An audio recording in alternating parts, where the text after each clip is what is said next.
Hello friends, now this is my second video on NMR spectroscopy. If you are really finding these videos helpful, then kindly subscribe, like and share this channel. My first video on NMR ended up abruptly before completion and was little bit hazy.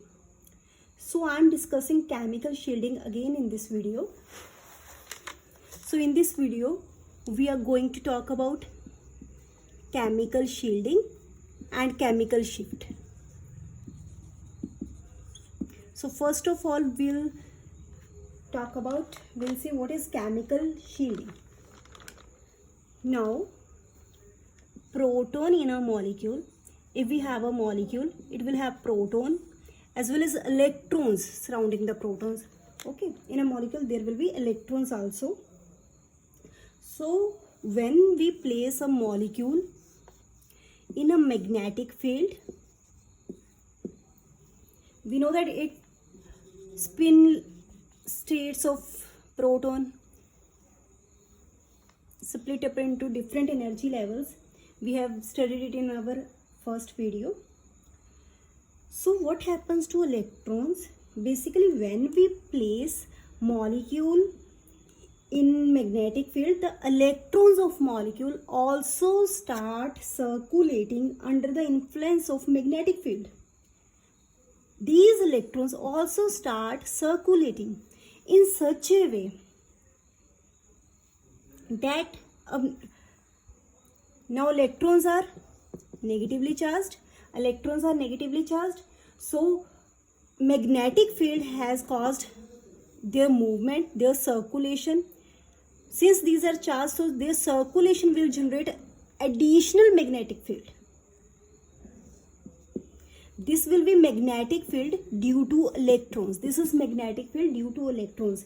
And this magnetic field of electrons is always in opposite direction to that of applied field. Remember this, the magnetic field which is generated due to circulation of electrons is always in opposite direction to that of magnetic field. Okay. So what we have seen that in a molecule, if we apply magnetic field, proton, energy level of protons will split up into two different energies. Okay. But electrons will also start circulating. This is magnetic field due to circulation of electrons, which will be in opposite direction to that of applied magnetic field. Okay.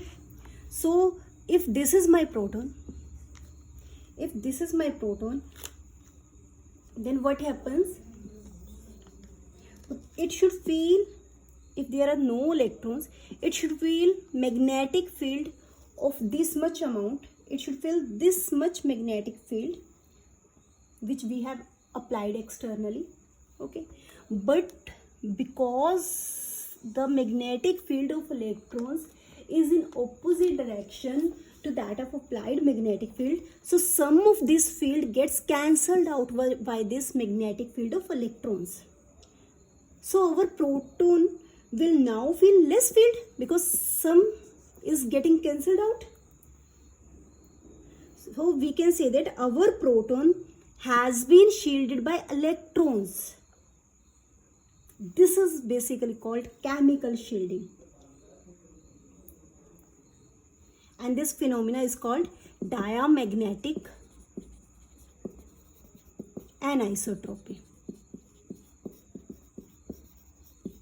So more will be the electron density around proton, more shielded will be our proton, or we can say that proton will feel less field. So energy gap between states +2 and -2 of proton will be less because it depends upon field. So more is the, we can conclude that more electron density, more shielded is our proton, lesser will be the frequency, NMR frequency, because energy gap is less. So this is chemical shielding. If you still have any doubts, then you can tell me in comments. So now coming to chemical shift. Chemical shift. Now what is chemical shift?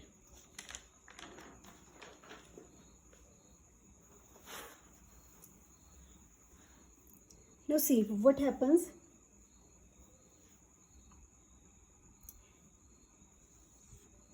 In NMR, we don't measure exact frequencies. We don't measure exact frequencies.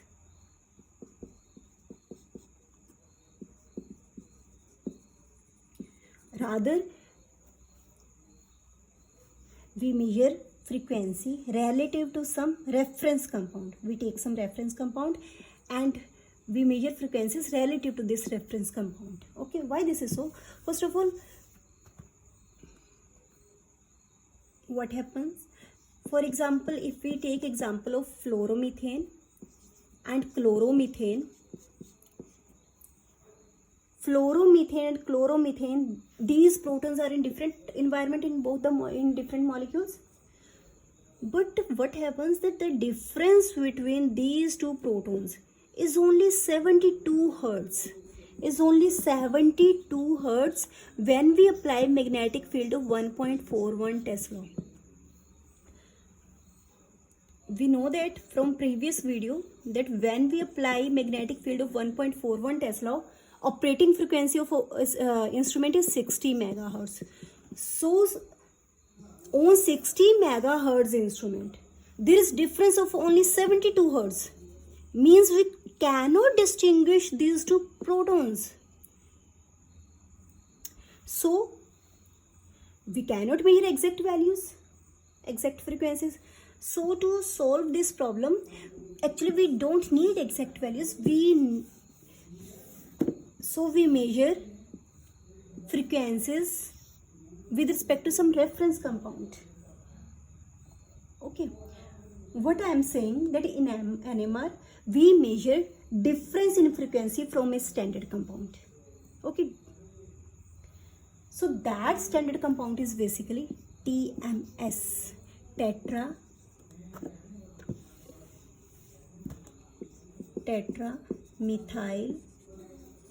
silane.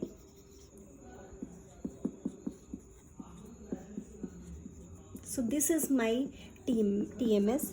Why this is used? This was taken as reference initially at that time because it had the most shielded protons than those of compounds known at that time. Its protons were most shielded among all the compounds which were known at that time. So it marked one end of the spectrum, most shielded. Other compounds were de-shielded than this.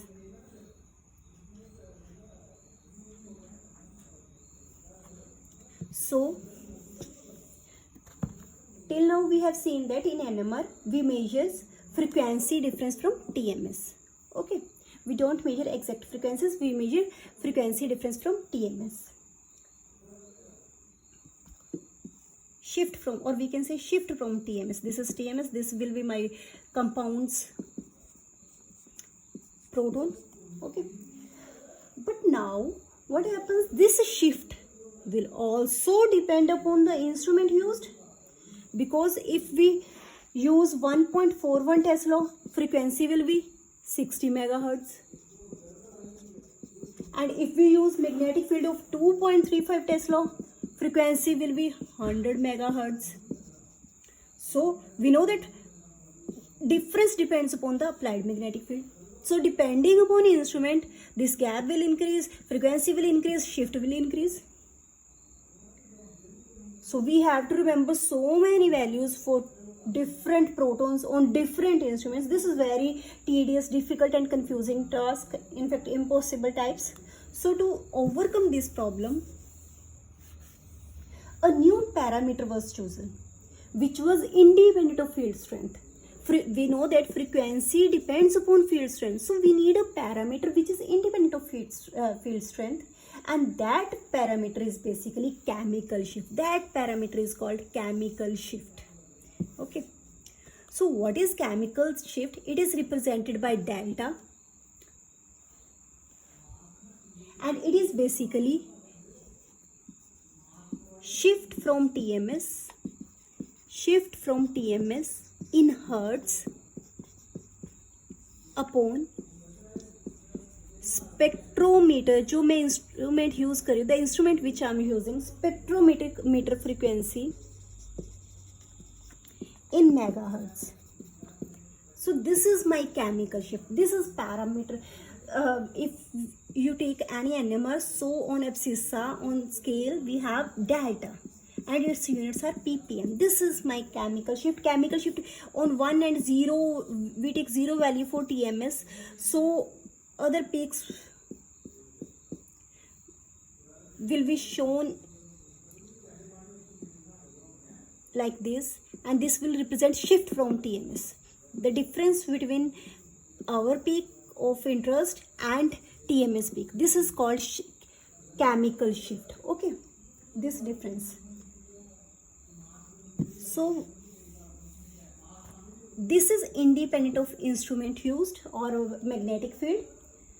For example, if I take example of bromomethane on 60 megahertz instrument, its shift from TMS, okay, its shift from TMS is 162 hertz. And if I use instrument of 100 megahertz, its shift is 270 hertz. So delta in this case is shift from TMS is 162 upon instrumental frequency is 60, it comes out to be 2.7. And here shift from TMS is 270 and instrumental frequency is 100, it again comes out to be 2.7. So delta is independent of our magnetic field or instrument use. That's why this was used in NMR instead of frequency. Okay, so this was all about chemical shift and chemical shielding.